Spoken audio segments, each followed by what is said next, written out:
지난주에 임직 예배를 드리고 나니까 긴장이 확 풀리더라고요. 사실 임직이 특별한 일이면서 일상의 일이거든요. 실제로는. 그래서 임직하신 분들이나 교회에는 좀 특별하기도 하지만 늘 있어야 되는 자리고요. 그 자리에서 열심히 일하시겠다는 다짐을 하는 것인데, 사실은 뭐 교회나 제 입장에서는 6년 만에 처음으로 항존직에 대한 인식이 있었던 겁니다.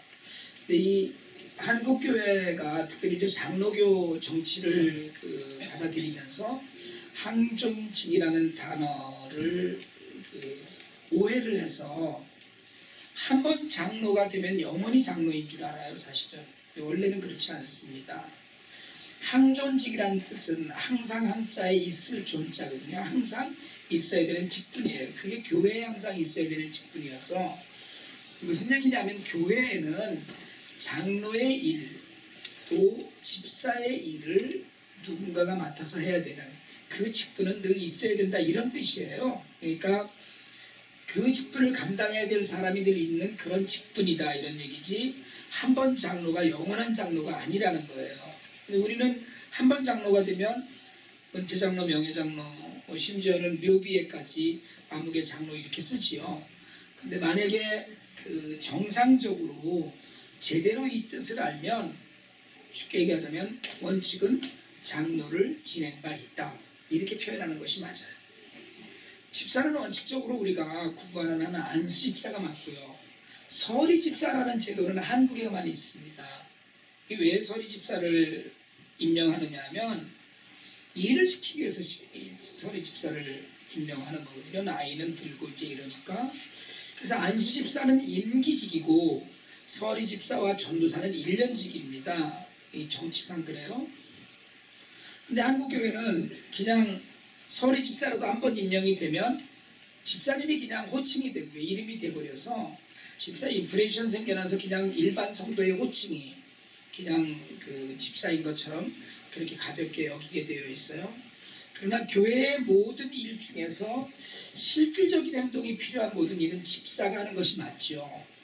저희 교회에서는 한국 교회들이 많이 늘어나니까, 제 생각에 지금 우리 교단에 한국 교회가 10%가 넘는 거, 훨씬 넘는 것 같은데, 근데 한국 교회들이 늘어나니까 서리 집사에 대한, 서리 집사라는 개념 자체가 미국 교회에 없으니까요. 그러니까 저희 교회에서도 서리 집사에 관한 이야기가 몇 년 전부터 있어 왔었어요.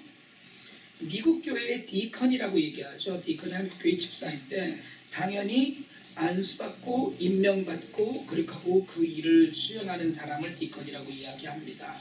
그러니까 신앙생활을 하면 당연히 교회 중심의 신앙생활인 거고, 그 교회 제도나 정치에 관해서 여러분들이 좀 아셔야 돼요. 임직하는 분들뿐 아니라 모든 교우들이 자기 교회의 헌법 그리고 정치를 아셔야만 바른 신앙생활을 하면서 틀린 것과 옳은 것을 구분할 수 있습니다. 여러분이 법을 모르고, 그러니까 이렇게 임직자 교육을 하는 이유가 그런 거거든요. 법을 알아야 되기 때문에. 법을 모르고 그냥 교회 신앙생활을 하면 목사가 좀 틀린 이야기를 해도 그게 틀린 건지 맞는 건지 잘 모릅니다. 근데 실제로는 그냥 목사님 마음대로 그냥 하려고 막 그러면 편하거든요, 그게. 그러니까 사실은 법에 없는 것도 하는데, 원칙적으로는 법을 잘 성도들이 알고 있어야만 교회가 바른 방향으로 갈 수 있어요. 그래서 교육을 하고 배워야 되는 건데, 우리 교회도 모든 분들이 좀 그런 것에 관심을 좀 가지면 좋겠고요. 교회가 추구하는 방향을 교리라고 할 수 있는데요. 그 교리는 하나님의 말씀을 살피고 우리 삶에 적용하는 것이다, 이렇게 보면 맞습니다. 그래서 그런 의미에서 성도가 신앙생활을 하면서 말씀을 궁금해하고 읽고 깨닫는 일은 굉장히 중요해요. 그러니까 이게 자주 많이 읽으려고 애를 쓰고요. 읽으면서 또 궁금한 부분들이 많이 있어야 되거든요. 그렇게 하고 그걸 자꾸 이해하고 깨달아가는 부분들은 굉장히 중요합니다. 근데 오늘 유다 백성들이 그랬어요. 여러분, 140년 동안 방치되었던 성벽을 52일 만에 세웠거든요. 이게 무슨 IT에서 담 쌓듯이 벽돌 한 줄로 쭉쭉 높여서 쌓는 그런 공사가 아니고요. 이 성벽은 대부분의 지역에서 성벽 위에 올라가면 두 사람이 어깨를 부딪히지 않고 엇갈려 지나갈 수 있을 정도의 폭이 됩니다. 그런 넓이가 돼야 돼요. 그러니까 성벽 위에서 달리기를 할 수 있을 정도인 거죠. 거기에 문도 10개나 달았어요. 문이 성벽에 10개가 나와 있거든요.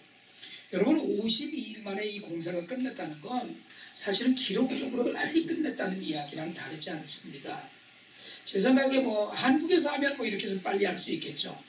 미국에서 만약에 이런 일을 했다 그러면 2, 3년 이상 걸리지 않을까 싶어요. 제가 맨하탄에 있는 고가도로 하나 건설하는데 제 기억에 한 8년쯤 공사하는 거 본 적도 있어요.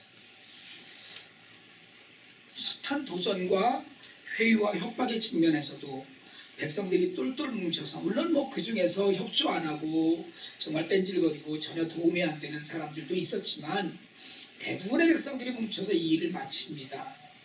그러니까 쉽게 얘기하자면 이렇게 빨리 공사를 끝낼 수 있었던 이유 중에 하나가 느헤미야의 리더십도 있었지만 사실은 백성들 자신이 이 일을 하고 싶었던 거예요. 많이 하고 싶었기 때문에 사실은 회복해야 된다는 갈망도 있었고요. 그러지 않아도 그동안에 주거지도 그렇게 변변치는 않았겠지만 밖을 나다니면서 이렇게 계속 무너져 있는 성벽을 봤을 거 아니에요. 그걸 보면서 마음이 편하지 않았을 겁니다. 저걸 좀 어떻게 해야 되는데 하는 생각이 늘 있었던 거예요. 근데 자신이 혼자서 나서기엔 너무 힘든 일이었는데 느헤미야가 총독으로 오더니 그 일의 리더가 돼서 조직적으로 일을 시작해요. 그러니까 기다렸다는 듯이 대부분의 백성들이 달려들어서 이 일을 매듭지었습니다. 그리고 외형적으로는 오늘 본문부터 주인공이 바뀌어요. 그래서 여러분 이 느헤미야 8장은 굉장히 중요한 장입니다. 하드웨어를 마련하고 소프트웨어를 채우는 과정이고요.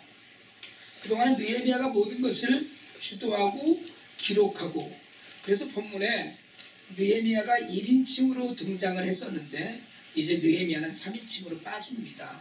학사 에스라가 등장을 해요.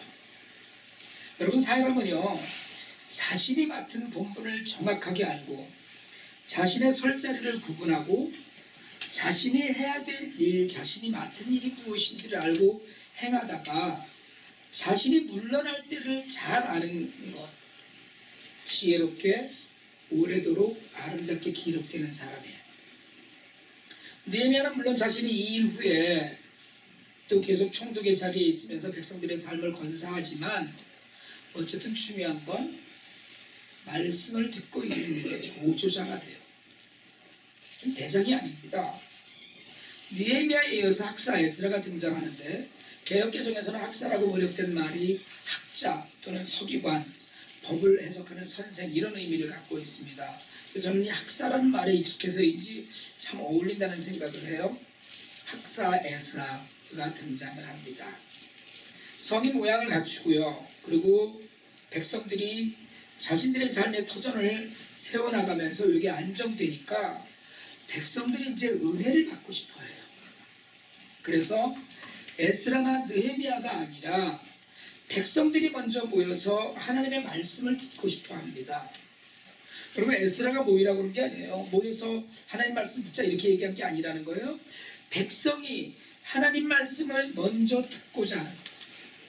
이게 성경에 유일하게 여기에 있는 얘기입니다. 구약 성경에. 백성들이 먼저 나선 일.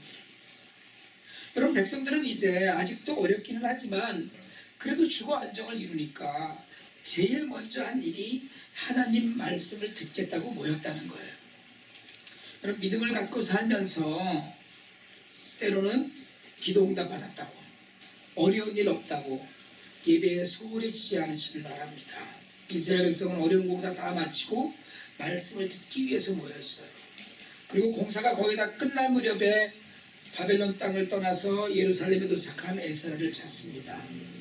에스라 7장 10절에 보면 에스라가 여호와의 말씀 그 율법을 연구하고 준행하여 율례와 규례를 이스라엘에게 가르치려고 왔다고 그랬어요. 예루살렘에 돌아온 거예요. 그걸 결심했던 거예요. 그러니까 에스라는 작정하고 예루살렘에 왔습니다. 그리고 이제 성벽 공사가 끝난 후에 백성들이 모여서 말씀을 듣기를 원하고 있어요.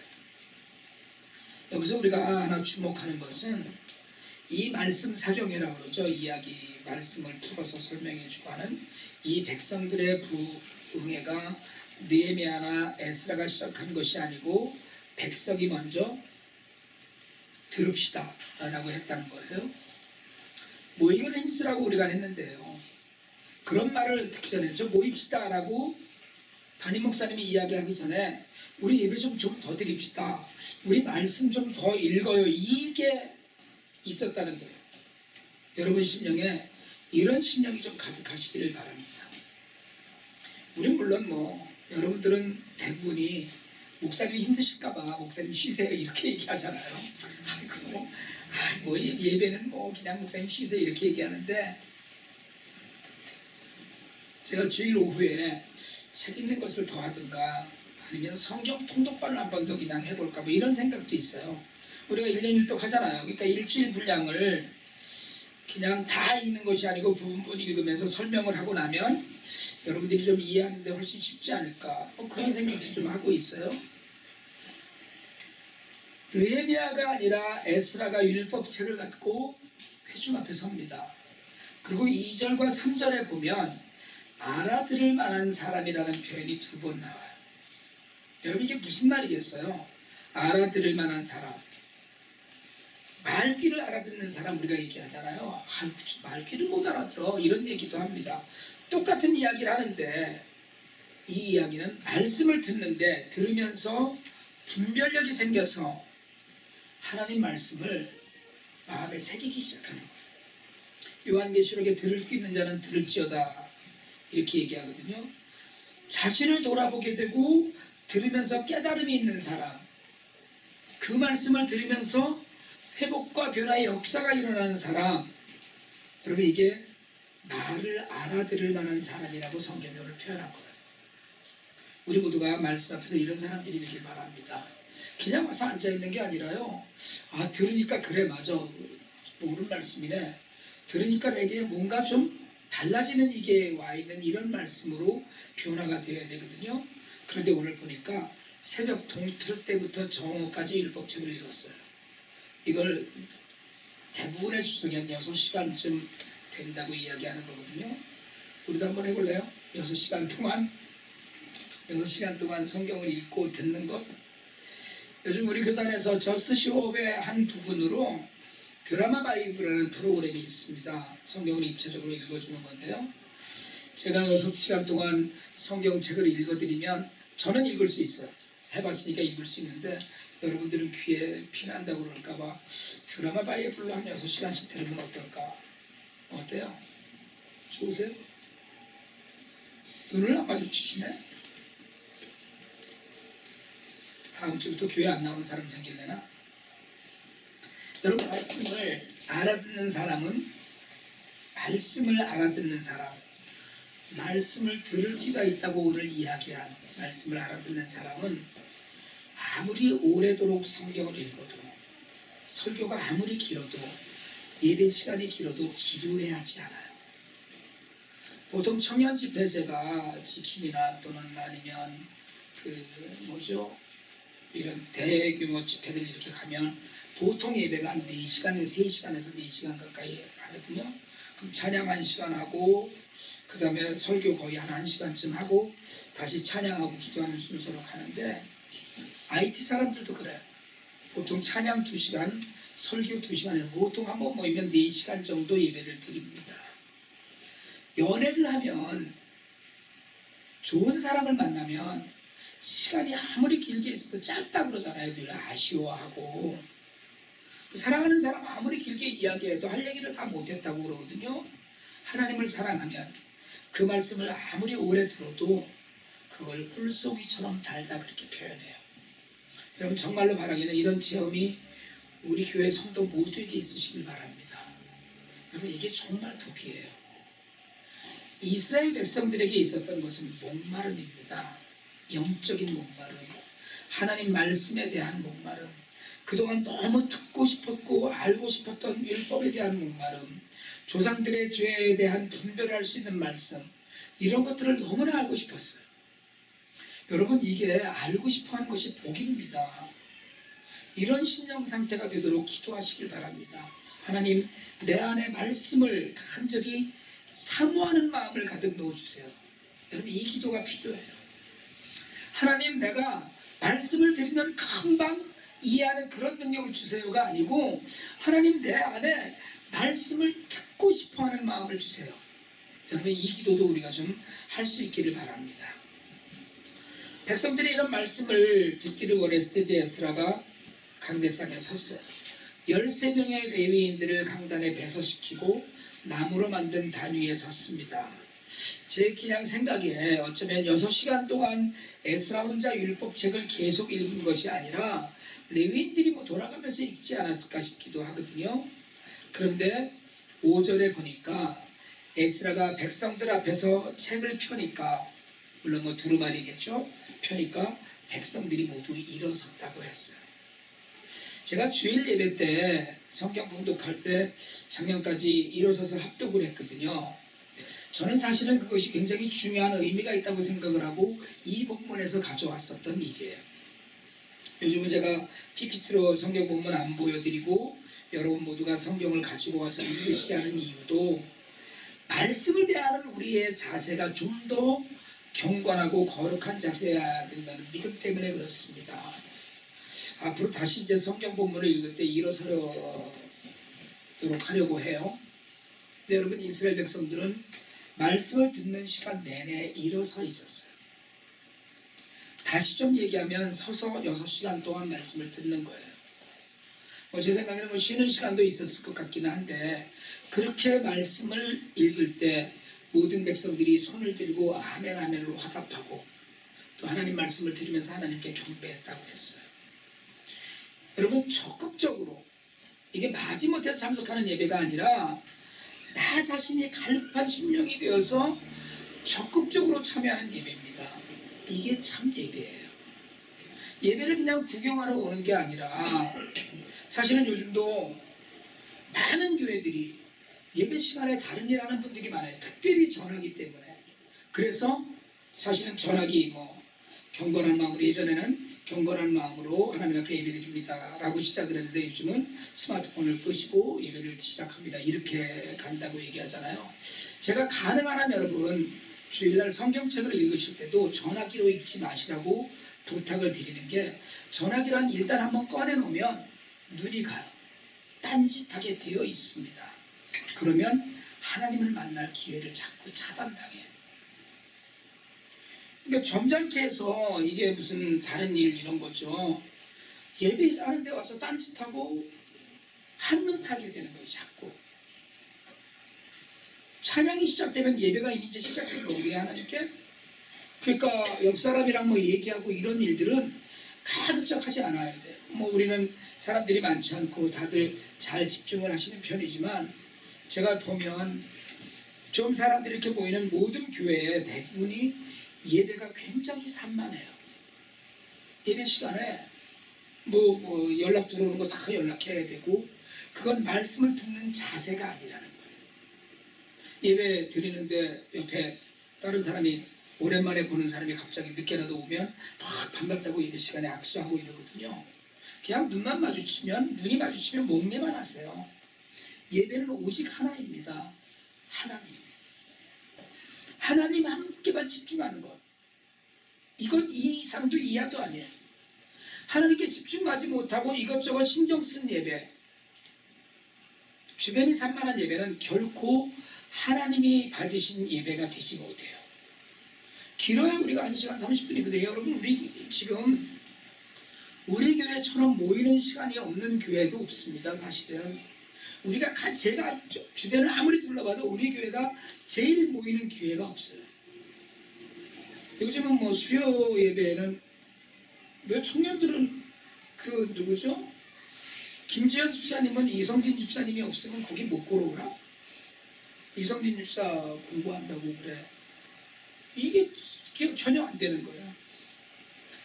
주일날 한번 드리는 예배라도 우리가 똑바로 예배를 드리려면 찬양을 드리는 시간, 신앙 고백을 한 순간부터 여러분 오직 하나님 한 분만 바라보고 아멘으로 응답도 하고 진심으로 하나님을 경배해서 하나님과 진실로 교통하는 복이 있으시길 축복합니다. 여러분 이건 정말 중요한 일이에요. 예배를 실패하면, 여러분 주일날 한 번 예배 드리시는데 예배를 실패하면 한 주간을 실패하는 거예요. 하나님과 동행하지 못하는데, 우리는 말로는 예배 드렸어, 또 하나님께 경배해서 헌금도 해서 다 했다고 얘기하지만 하나님은 난 너 예배 시간을 못 봤어 라고 얘기하실 수 있다는 거예요. 영적으로 허기진 사람 예배에 늦지 않습니다. 사실은 영적으로 목마름이 있는 사람 예배 때 한눈 팔 수 없어요. 이스라엘 백성이 그랬어요. 그렇게 말씀을 듣고 때로는 못 알아듣기도 했을 텐데, 레위인들이 예배드리는 도중 중에 백성들 틈에 있다가 들은 말씀을 알려준다고 얘기했어요.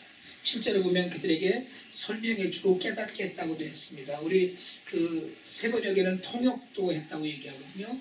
이 통역이 왜 필요했냐면 히브리어로 된 성경을 현지 생활하는 아람어로 바뀌어 있었어요. 당시에 다 아람어가 그 예수님 때까지도 아람어가 그 중동 지역의 중심 언어였죠. 지금도 아람어를 쓰는 곳이 많이 있습니다. 설명해 줘야 되는 거예요. 무슨 뜻인지 잘 모르는 백성들에게 풀어서 설명해 주었다는 겁니다.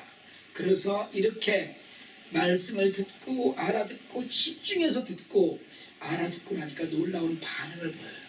오늘 9절에 보니까 백성이 율법의 말씀을 들으면서 모두 울었다고 했습니다. 여러분 말씀을 들을 때 마음이 좀 뜨뜻해지고 또는 마음이 칼처럼 찔리고 하나님 앞에서 회개가 저절로 되기도 하고 내 죄와 하나님의 은혜가 보입니다. 여러분 말씀을 집중해서 듣고 자신에게 적용하는 심령에게 임하는 하나님의 은혜는 자신의 감정에까지 미쳐요. 그냥 아는 것에서 그치지 않고요. 감동하고 감사하고 눈물의 애통이든지 기쁨이 넘치는 감사든 그런 감정이 생긴다는 거예요. 제가 연말에 예전에 저희 아내랑 같이 기도원에 올라가서 1박 2일 동안 신약을 통독한 적이 있거든요. 6명이 같이 갔었습니다. 그러니까 기도원에 갔으니까 해주는 밥 먹고 1박 2일 동안을 그냥 성경만 계속 읽는 거였어요. 그러니까 점심때 가갖고 그 다음날 오전에 내려오는 동안에 계속 성경만 읽는 건데, 밥 먹고 와서 성경 읽기 전에 찬양 한 곡하고 성경을 쫙 그냥 계속 읽어요. 근데 여러분 그 읽다가 통곡하고 읽다가 읽는 분이 통곡을 해서 중단하고 같이 기도하다가 이런 일들이 여러 차례 있었습니다. 하나님의 말씀은 살아있는 말씀이에요. 이게 우리 마음을 찌를 수 있어야 돼요. 여러분 하나님 말씀이 내 마음을 찌를 수 있을 때까지 말씀에 집중하시는 은혜를 누리시길 바랍니다. 그런데 이스라엘 백성들은 거기서 그치지 않았어요. 함께 듣고 있던 총독 느헤미야까지 나서서 백성들을 위로합니다. 울지 말라고. 그리고 오히려 맛있는 것을 먹고 나누며 기뻐하라고 해요. 오늘 우리 찬양에도 있었잖아요. 오늘은 기쁜 날이다. 예배에 집중을 하면 기뻐져요. 예배에 집중하면 감사하게 됩니다. 예배에 집중하면 살아계신 하나님을 만나게 돼요. 여러분 우리는 나무로 새긴 신을 숭배하지 않습니다. 우리는 돌로 만든 우상을 숭배하지 않아요. 우리는 살아계셔서 오늘도 우리를 간섭하시는 살아계신 하나님을 경배하고 살아계신 하나님을 예배하는 거예요. 그 하나님께 집중하면 하나님 만나게 돼요. 그렇게 하나님을 만난 사람은 기쁨을 누리는 사람입니다. 그래서 살찐지승을 잡아서 푸짐하게 먹고 단 것을 마시면서 하나님을 기뻐하라고 얘기해요. 슬퍼하지 말라고 이야기합니다. 그리고 오늘 12절에 말해요. 여러분 12절 성경책을 한번 펴셔서 12절을 한번 펼쳐보십시다. 앞으로도 계속해서 예배를 드리시면서 성경책에 꼭 거기다 표시해놓고 적어놓으실 때도 한번 그렇게 하세요. 제가 12절을 펴놓으시고 제가 읽겠습니다. 세번역으로 한번 읽습니다. 모든 백성은 배운 바를 밝히 깨달았으므로 돌아가서 먹고 마시며 없는 사람들에게는 먹을 것을 나누어 주면서 크게 기뻐하였다. 여러분, 말씀을 듣고 뼛속 깊이 새긴 백성은 나가서 절기도 챙깁니다. 이후에. 그리고 예배를 마친 백성들은 돌아가서 하나님께서 행하신 모든 일을 감사하면서 기뻐해요. 그래서 뭐예요? 잔치예요. 그리고 없는 사람들을 챙깁니다. 여러분, 혹시 회개의 눈물을 흘려보신 적이 있습니까? 말씀을 들을 때 마음이 뜨거운 적이 있어요? 눈물이 모든 것을 덮지는 않지만 한 번쯤 말씀에 가슴이 찔려서 아파하면서 눈물을 흘리는 역사가 우리 모두에게 있기를 원합니다.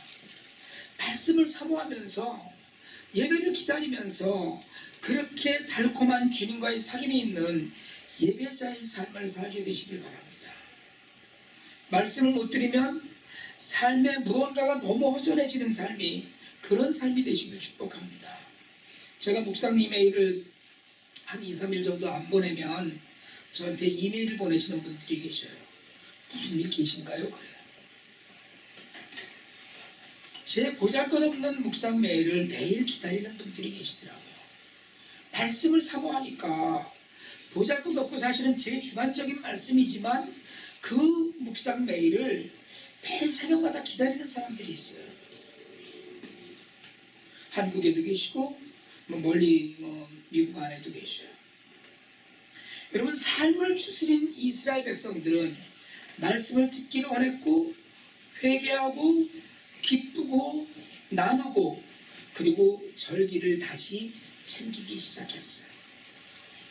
여러분, 교회가 세워지고 사람이 채워진다는 것, 그리고 직분자들이 세워지고 우리가 함께 합력해서 하나님 나라의 일을 생각한다는 것은 영적이고 수적인 성장을 도모한다는 이야기입니다.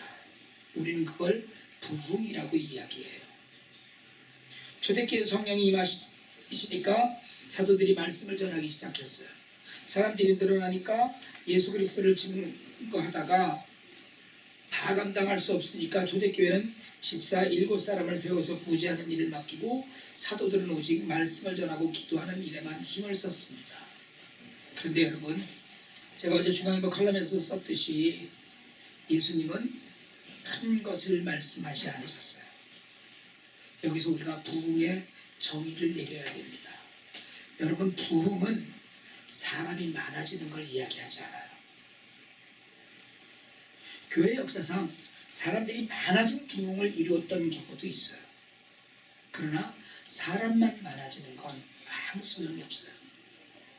사람이 많아졌기 때문에 타락했습니다. 교회가 커지면 타락합니다.